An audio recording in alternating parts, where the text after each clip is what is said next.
is gonna be a gas. Kevin, Marvel Studios had a totally unexpected year off to just sit and marinate and plan. I'm very curious what the extra time afforded you guys. Well, I think we all had an unexpected year to do other things. In addition to thinking and planning, we were also finishing and producing, post and shooting, and we were able to finish and start many, many things. So for the most part, I'm just admiring your shirt, Sean, and your Endgame and your Infinity poster. Very nice. Thank you very much. Very nice. Thank you. They're the two greatest films ever made. I consider them one film altogether. I consider it the greatest film ever made. So. It was very impressive how the team, both within the Marvel Studios itself and on all the productions going, were able to by July get back to full-on pre-production, full-on development, full-on post-production, and then a little bit later in August and September, safely going back into production on things. So it's mainly just been continuing the work with the added.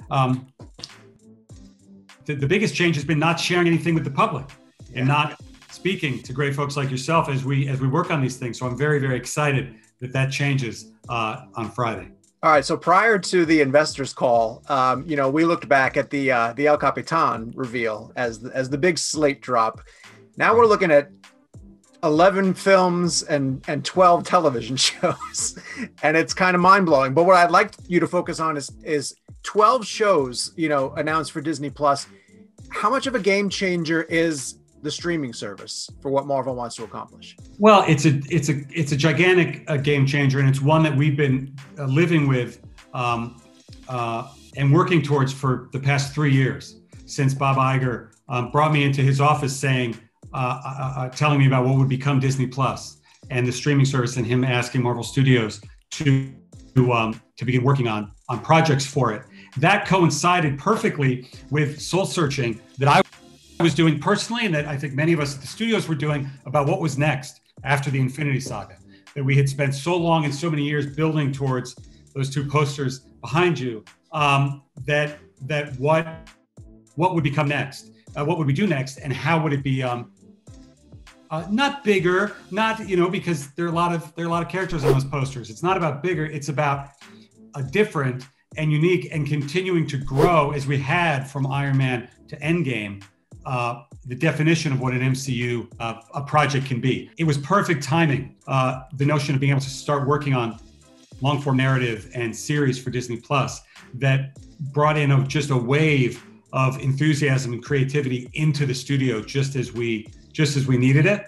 Right. And WandaVision is the perfect example of that. That's something we never could have done. I want to go back and whisper to you in 2008 that you're going to introduce Kang the Conqueror in your third Ant-Man movie. we always blue sky. We always dream far into the future. But yes, that would be I would be surprised because I just wanted to get Iron Man 1 into theater at that point. Yeah, exactly. I found it funny in the press conference, because I got to attend that earlier, that somebody asked you about the end of Phase 4. I had a question that was a little bit more generic, though. Are you actually still referring to them as phases? Like, are you going to get to a point where they do have a natural end? It seems like there's so much crossover between the film and television that you've almost graduated beyond the idea of phases. The whole idea of phases was less about a forward-facing public marketing thing, because we don't advertise anything as phases necessarily, but more of an internal storytelling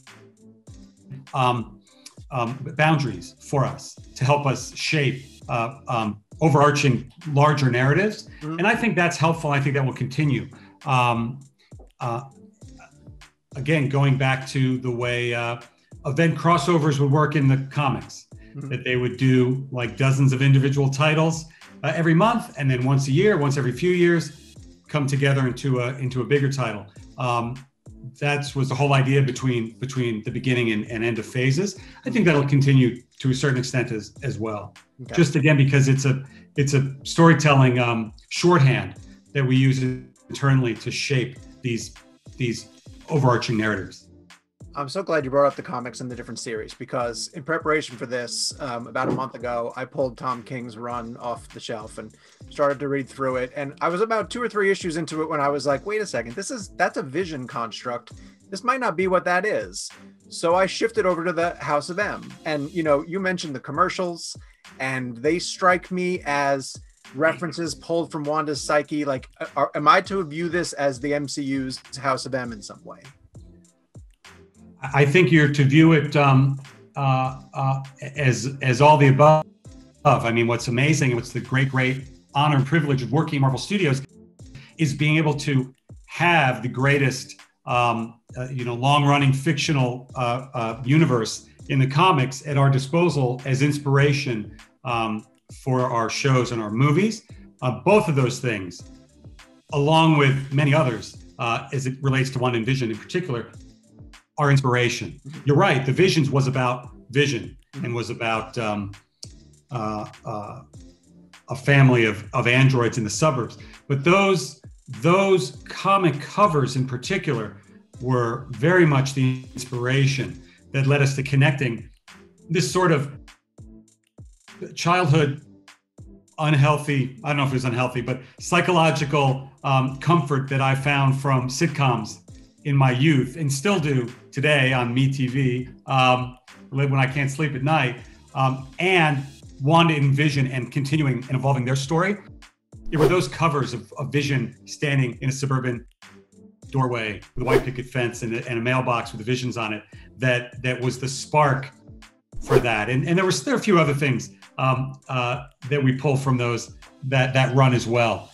But as is always the case, it's very collaborative, and a melting pot is inspired from many runs.